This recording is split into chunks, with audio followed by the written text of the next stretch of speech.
आज हम जो 7 गारंटी जो हरियाणा गवर्नमेंट की ओर से अनाउंस कर रहे,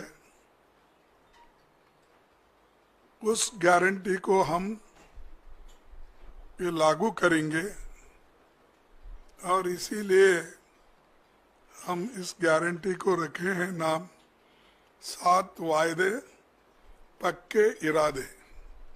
तो ये जो 7 वायदे हैं, उसके अलावा भी मैनिफेस्टो में जो हमारा कम से कम 53 पेज का मैनिफेस्टो है, वो तो बाद में वो लोग डिटेल उसको चंडीगढ़ में आपको बताएंगे। लेकिन ये जो वायदे हैं, हम इसको पक्का निभाएंगे। इसके लिए आज एआईसीसी ऑफिस से ये घोषणा कर रहे हैं। जैसा कि पूर्व वक्ता ने अपने इस पॉइंट को वो बताया है, लेकिन मैं उतने तफसील में नहीं जाता। मैं सिर्फ इतना कहूँगा कि हमारे 7 पॉइंट जो है, वायदे जो है, इसको हम खासकर 7 वर्ग में इसका बंटवारा किया है। एक तो महिलाओं को शक्ति हर महीने 2000 रुपये देने का हम वायदा कर रहे हैं और 2000 रुपये देकर हम रहेंगे हमारी सरकार आने के बाद। 500 रुपये गैस सिलेंडर के लिए हम देंगे और मोदी जी की सरकार बढ़ाते जाती है, लेकिन हम उसको घटाते जाएंगे। दूसरा है सामाजिक सुरक्षा को बल, जैसा कि बुढ़ापा पेंशन है, दिव्यांग पेंशन है, विधवा पेंशन है और ओल्ड पेंशन स्कीम। ये इसको हम पूरा अनुष्ठान में लाएंगे, उसको इम्प्लीमेंट करेंगे। और जिसका आंकड़े उन्होंने बताया कि बुढ़ापा पेंशन 6000 रुपये और दिव्यांग को 6000 रुपये, विधवा पेंशन को 6000 रुपये और ओपीसी जो भी स्कीम है, जो भी योजना है, उसके तहत मिलेगा। और तीसरा वायदा है युवाओं को सुरक्षित भविष्य। भर्ती विधान के तहत 2 लाख पक्की नौकरी युवाओं को हम देंगे, क्योंकि इतने सरकारी नौकरियां खाली है, वो कोई सरकार भर्ती नहीं कर रही। देश में हमने इससे पहले भी कहा कि सिर्फ सेंट्रल गवर्नमेंट में कम से कम 30-35 लाख वैकेंसीज है, सेंट्रल गवर्नमेंट भर रही नहीं। और हर स्टेट में जितने सरकारी नौकरीज हैं, वो भर्ती इसलिए नहीं कर रहे हैं कि केंद्र सरकार के पास तनख्वाह देने के लिए पैसा नहीं है। और ये जो युवाओं को हम ये नौकरी का वायदा कर रहे हैं, इसको हम निभाएंगे। हर परिवार को खुशहाली के तरफ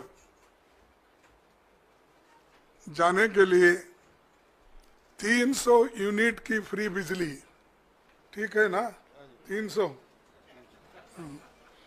300 यूनिट की फ्री बिजली और 25 लाख तक मुफ्त इलाज, जैसा कि पहले हमारे भाई गहलोत ने राजस्थान में शुरू किया था, वैसा आज फिर हम हरियाणा में यही लागू करेंगे। तो ये दोनों भी जो फ्री बिजली और मुफ्त इलाज, ये बहुत ही पक्का है और गरीबों को इससे बहुत फायदा होगा, किसानों को भी फायदा होगा। और हमारा 5वां जो है, गरीबों को छत 100 गज का प्लॉट और 3.5 लाख की लागत से 2 कमरों का मकान। तो ये देखिए जरा, ये कम होता है, क्योंकि 2 में क्या करना, उसके लिए बाद में सोचिए, क्योंकि पकाना किधर, सोना किधर। कम से कम एक किचन तो अगर रहा तो उसको ऐड कर दीजिए। हाँ, तो ना फिर ठीक है, लेकिन देखिए मैं अब तो फिर वायदा नहीं करता, क्योंकि आप अपने बजट को देखकर ये वायदे किए हैं। तो इसीलिए जब आपकी हालत सुधरेगी तो उस पर विचार कीजिए। फिर किसानों को समृद्धि, ये तो आप सभी को मालूम है, हम भी लड़ रहे हैं। राहुल गांधी जी भी एमएसपी के लिए बहुत लड़े, अभी भी लड़ रहे हैं। उसके अलावा एमएसपी की जो कानूनी गारंटी है, उसके लिए हम पार्लियामेंट में इलेक्शन में भी ये वायदा किया था। हमारे हरियाणा कांग्रेस कमेटी के आज के नेता लोग भी इस हरियाणा कांग्रेस का संकल्प पत्र में भी ये लिखा गया है।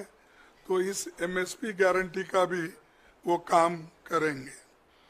आखिरी में पिछड़ों को अधिकार, जातिगत सर्वे का, जातिगत जनगणना करने का बात हम ये पार्लियामेंट में भी उठाए थे और पार्लियामेंट के चुनाव में भी हमने इसका प्रचार किया। उसी ढंग से यहाँ पर जो हमारे हरियाणा में इसको जाति जनगणना की पूरी उन्होंने कोशिश करके वो जाति जनगणना इसलिए करेंगे कि हर कम्युनिटी के लोगों को, हर जाति के लोगों को वो कहाँ खड़े हैं, वेलफेयर स्कीम में उनका कहाँ स्थान है, चाहे इनकम में क्या है और शिक्षण में क्या है, नौकरियों में क्या है, ये हर चीज अगर आपको मालूम होना है तो ये जातीय जनगणना जरूरी है। इसीलिए वो काम हमारे हरियाणा की कांग्रेस पार्टी कर रही है और ये वायदा उन्होंने किया है और इसको हम अमल में लाएंगे।